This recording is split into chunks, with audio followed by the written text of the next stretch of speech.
bus, ipatutupad na simula bukas. 7 skier na natrap sa avalanche sa Utah sa Amerika, nailigtas. Team Ascas nagpa-party para ipagdiwang ang panalo nila laban sa Bangladesh Bengal Tigers. At Hollywood actress Reese Witherspoon, ikinasal na.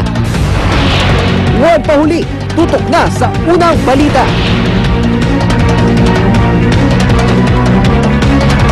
Magandang umaga, narito na mga unang balita.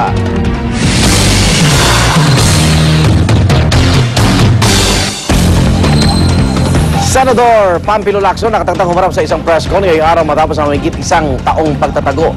Noong isang linggo lang, pinawalang bisa ng Court of Appeals ang warrant of arrest laban kay Lacson ukol sa Dacer Corbito murder. Narito ang report. Ayun o, yun.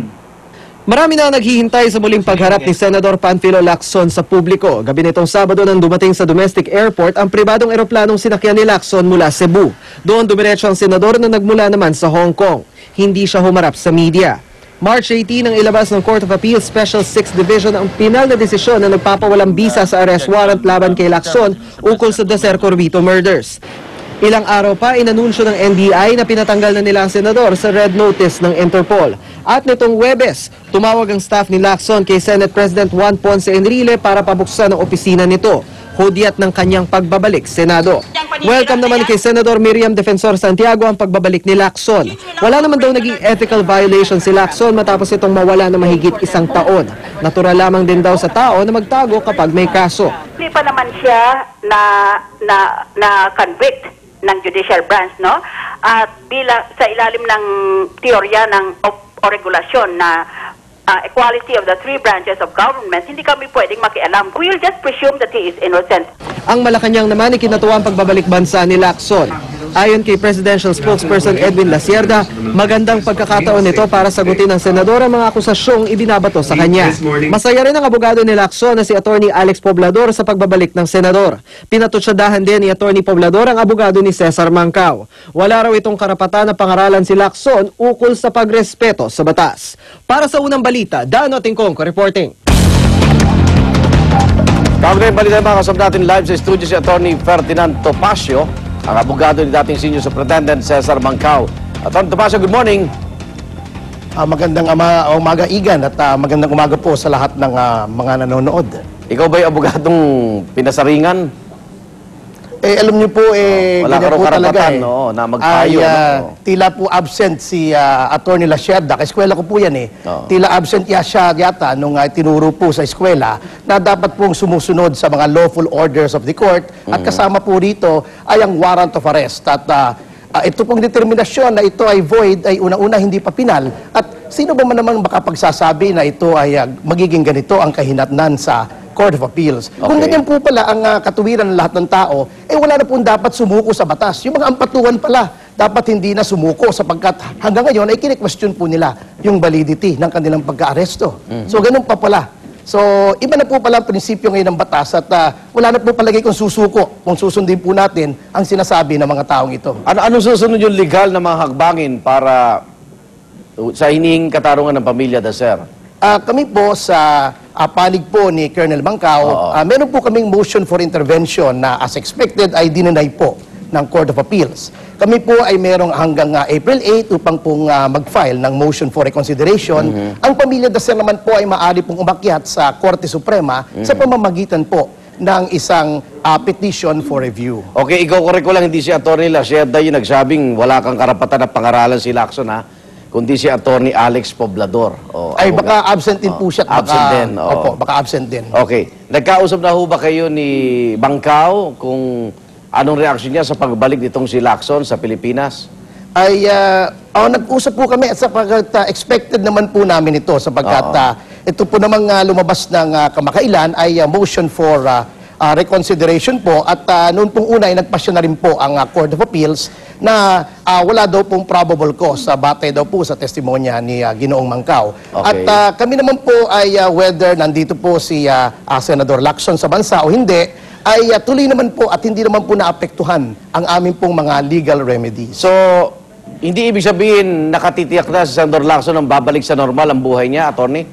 Opo, sapagkat meron po naman kaming prosesong legal at ginagalang naman po namin ang desisyon po ng Court of Appeals. Kaya nga po kami ay gagawa ng prosesong legal din upang subukan po na ito ay baligtarin. Aakit ba kayo sa Korte Suprema? Maaari po kung hinihingi po ng pagkakataon sapagkat katulad po ng sinabi ko, sa state po ngayon ay MR pa muna po ang dapat po naming ihain sa panig po ni Ginong Mangkaw. Pero hindi pa lusot si Lacson anumang kasong kinakarap niya hinggil sa Dasar Corbito, attorney? Yan po ay didepende na po sa ating kagawaran ng katarungan sapagkat sinabi na rin po ni Kalihim Laila de Lima na meron pa pong posibilidad na magkaroon ng reinvestigation at kung may mas matibay na ebidensya sa inakala ng Department of Justice ay pwede pa pong mag-file sapagkat katulad nga po ng nasabi kanina ay hindi pa po nag-apply ang doctrine ng double jeopardy. Okay, maraming salamat, Attorney Ferdinand Topacio po, abogado ng dating Senior Superintendent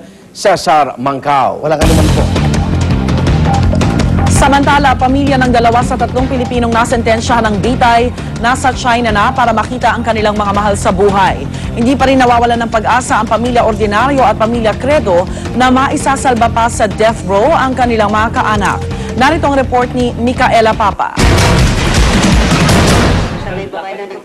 Mabigat ang loob ng pamilya Ordinaryo habang inaayos nila ang kanilang mga dadalhin para sa kanilang biyahe. Ramdam ang kanilang lungkot sa bawat damit na kanilang inilalagay sa bagahe. Kakaiba ang biyahe nila ngayong umaga. Sa kanilang pagpunta sa China, nangangamba silang baka ito na rin ang huling pagkakataon para makita ang kaanak na si Sally Ordinario Villanueva. Sina Sally, Ramon Credo at Elizabeth Batain ang 3 Pinoy na nakatakdang bitayin sa China sa Miyerkules dahil sa kasong drug trafficking. Kasamang lilipad sa Xiamen, China ang ama na si Jeronimo, ang inang si Edith, at ang mga kapatid ni Sally na sina Jason at Maylin. Bago umalis, minabuti ng pamilyang magdasal. Lord, nakasalalay na sa inyo lahat ang susunod na mangyayari, God. Sa kabila ng pangambat lungkot, buo pa rin ang pag-asa ng pamilya sa airport. Ninenervous ako. Hindi ko alam kung ano yung madadatnang ko doon. Sana makakahabol yung apila namin. Pagdating namin po doon sa China, pag nagkita-kita kami ng aking anak, sigurado ko po na mahababang istoryahan at iyakan ito. Para sa unang balita, Micaela Papa reporting. Grupong migrante ang nag-alay ng misa para sa 3 Pilipino na nasa death row sa China. Ipinanalangin ng grupo na mailigtas sa kamatayan sina Sally Ordinario Villanueva, Elizabeth Batain at Ramon Credo. Ang pagdarasal ay sinabayan din ng pagsisindi ng kandila. Bukas, magsasagawa ng vigil ang migrante sa Batasan Hills, Plaza Miranda at sa Bacoor, Cavite. Sa Miyerkules naman, kung kailan nakatakda ang pagbitay sa 3, magdaraos sila ng candle lighting ceremony alas 6:30 ng gabi sa Baclaran Church.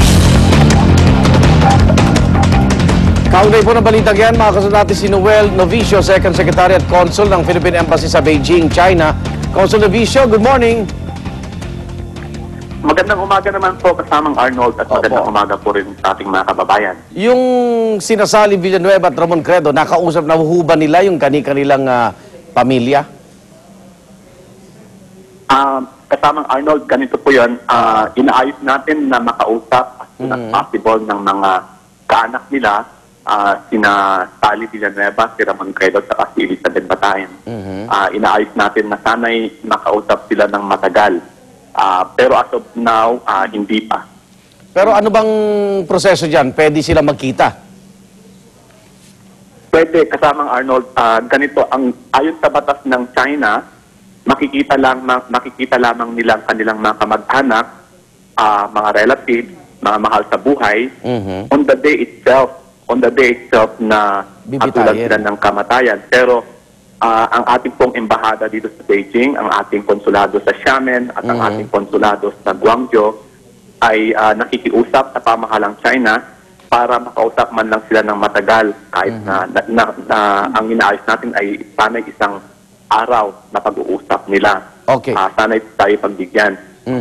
Consul Novicio, ano ba mga hakbang ng gobyerno natin na isinasagawa para mapigilan itong execution?